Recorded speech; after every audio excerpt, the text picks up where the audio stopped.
예, 이번 시간은 개인회생과 신용회복위원회에서 하는 워크아웃 있잖아요. 거기에 차이점을 제가 예전에 한번 설명드렸는데 그때 영상을 제가 한번 1년 전치를 봤더니 허접해가지고 제가 다시 한번 찍겠습니다. 실은 이제 하도 이제 영상을 많이 올리니까 할 주제도 이제 없어요. 그러니까 한 번씩 다시 하는 거니까 그냥 보세요, 그냥. 이게 사람이 진실해야 된다니까요. 인정할 거 인정하고. 네, 여튼. 자, 이번 영상에서는 공통점과 차이점으로 해가지고 제가 구분해서 말씀드릴게요. 개인회생하고 여기 신용회복위원회 워크아웃하고의 공통점은 채무가 힘든 채무자들의 채무를 조정해주는 제도예요. 이건 공통점입니다. 개인회생을 하시든 신용회복위원회의 워크아웃을 하시든 간에 채무자분들이 지속적이고 고정적인 경제적 활동을 하셔야 됩니다. 이래야 받아줘요. 왜 그러냐면은 개인회생이든 신용회복위원회에서 하는 워크아웃이든 간에 장기간에 걸쳐서 한 달에 얼마씩 납입을 해야 하기 때문에 수입이 있는 사람들만 할 수 있는 거잖아요. 그래서 고정적으로 지속적으로 소득이 발생하시는 분들 단 무조건 4대 보험을 가입해야 되냐? 그건 상관없습니다. 4대 보험 가입 안 하셔도 수입만 발생하시면 돼요. 수입만. 근데 그 발생된 수입을 입증을 하셔야 되니까. 자, 그 다음에 두 번째 차이점. 차이점은 제가 크게 한 6가지로 한번 구분해 볼 거예요. 첫 번째는 채권자 동의가 필요한 여부, 두 번째는 채무 범위, 세 번째는 신청 조건, 네 번째는 두 제도의 혜택이면, 다섯 번째는 두 제도의 기간, 그 다음에 여섯 번째는 재산이 있는 경우는 어떻게 될까? 구분해서 좀 말씀드릴게요. 첫 번째, 채권자 동의 여부입니다. 자, 개인회생은요, 채무자 회생 및 파산에 관한 법률이라는 법률을 통해서 재판부의 판결로서 강제력을 동원해서 진행하는 절차이기 때문에 채권자의 동의는 필요 없습니다. 채권자의 동의 필요 없이 재판부의 판결로 진행되는 겁니다. 근데 신용회복위원회 워크아웃은 그 신용회복위원회에 가입된 금융기관들이 동의를 해줘야 됩니다. 채권자들의 동의가 필요해요. 그러니까 이 부분에서는 개인회생이 훨씬 유리하죠. 그죠? 왜? 신용회복위원회에서는 채권자가 동의 안 하면 진행할 수 없습니다. 자, 그 다음에 두 번째. 그러면 어느 정도의 채무 범위까지 할 수 있는지. 작년까지만 해도 개인회생과 신용회복위원회 워크아웃의 채무 범위가 같았거든요. 근데 여기 또 영상 올려주세요. 올해 개인회생은 채무 범위를 확대시켰습니다. 여기 어디 나올 겁니다. 이쪽입니다. 이쪽. 자, 그러면 올해부터 개인회생은 신용채무, 그러니까 무담보 채무는 10억 이하, 담보 채무는 15억 이하, 이거를 중복해서 최대 25억까지 개인회생이 가능합니다. 근데 신용회복위원회는 그대로입니다. 무담보, 신용채무는 5억 이하, 그 다음에 담보 채무는 10억 이하. 그래서 개인회생이 훨씬 채무 범위도 넓게 확장됐죠. 그래서 또 개인회생이 좋네요. 첫 번째도 개인회생이 좋고, 두 번째도 개인회생이 좋네요. 세 번째, 신청 조건입니다. 개인회생은 언제든지 할 수 있어요.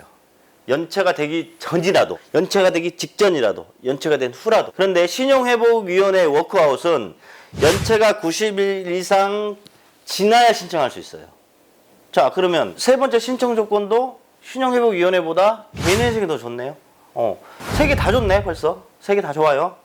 네 번째, 또 혜택의 면에서 볼게요. 혜택의 면에서.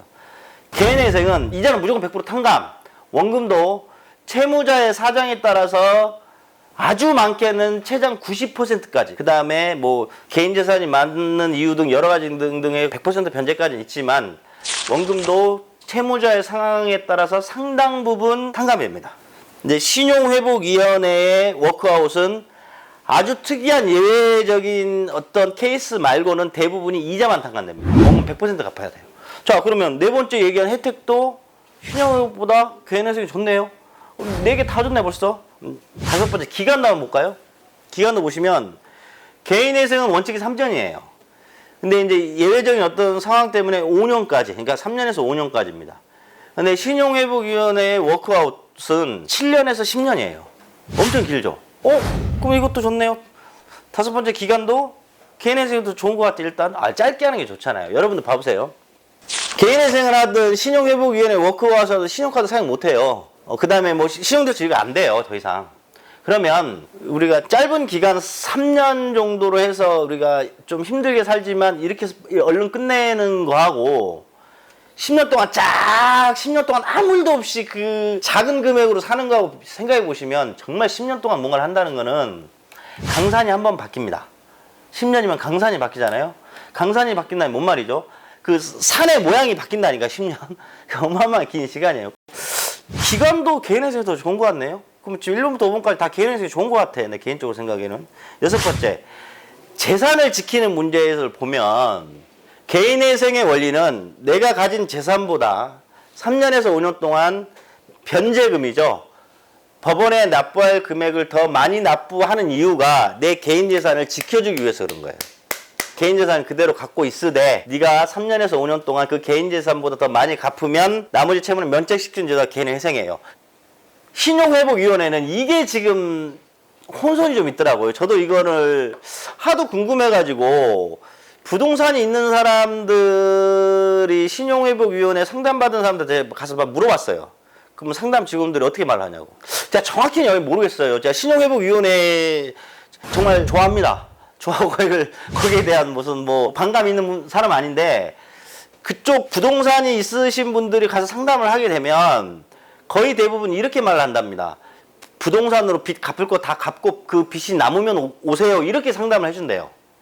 그러니까 개인 재산을 좀 지키는 제도가 신용회복위원회는 없는 것 같아요. 제가 이제 이거는 100% 확실한 건 아닌데 제 주위에 이제 그런 분들한테 제가 여쭤보면 부동산으로 갚을 수 있는 걸 다 갚으신 후에 신용회복 신청하라고 이런 말들 하신다 하거든요. 그러니까 개인회생은 100% 개인 재산을 자기를 지킵니다. 근데 신용회복위원회는 안 지켜지는 것 같아요. 그러면 여섯 번째, 그것도 개인회생이 좋네요. 그러면 1번부터 6번까지 개인회생이 다 좋네. 이러면 제가 뭐 내 직업이 이거니까 네가 뭐 개인회생 많이 하라고 이렇게 말하는 거 아니냐 이렇게 할 수도 있잖아요. 그럼 단점 얘기할게요. 개인회생은 돈이 들어가잖아요. 법무사나 변호사만 이용하면 돈이 좀 들어가요. 뭐 작게는 뭐 100만 원대부터 많게는 몇백만 원 들어갑니다. 근데 신용회복에는 장점이 딱 이거죠. 5만 원만 있으면 해요. 가서 신청만 하면 이런 거는 굉장히 장점이에요. 그 다음에 또 하나 장점이 뭐가 있냐면 그 고소득자들 있잖아요. 뭐 한 달에 월급이 500 이상 정도 되는 사람들. 그러면은 개인회생의 원리는 뭐냐면은 1인이라고 기준을 잡으면요. 내 최저생계비 만약에 500 월급을 받는 사람이 1인 110만 원을 공제한 500 월급자라면 390만 원을 법에 투입시켜야 됩니다. 개인회생은. 그러니까 한 달 생활이 팍팍하죠. 근데 신용회복위원회는 그렇게 한 달에 내는 금액을 계산하는 게 아니라 원금 자체를 10년으로 쫙 나눠봅니다. 이렇게. 그럼 한 달에 얼마 갚는 금액이 나오겠죠. 그러면 한 달에 500 얼마씩 버는 사람들은 한 달에 갚는 금액이 적기 때문에 자기가 사용할 수 있는 금액이 훨씬 더 많겠죠. 이런 장점이 있습니다. 근데 우리가 이제 개인회생을 주로 하는 분들은 일반 서민들이잖아요. 고소득층이 아니기 때문에 아마 대부분이 개인회생이 훨씬 나을 거예요. 제가 법무사에서 그런 게 아니라 내가 봐도 개인회생이 좋아요. 정말 좋고 진짜 잘 만들어진 제도 같아요. 악용하는 몇 가지 정말 안 좋은 것들 제가 잘 알거든요. 제가 다음에 한번 기회 되면 개인회생 악용하는 거 내가 진짜 한번 말씀드리면 정말 뜨끔한 전국의 사무실들 많거든요.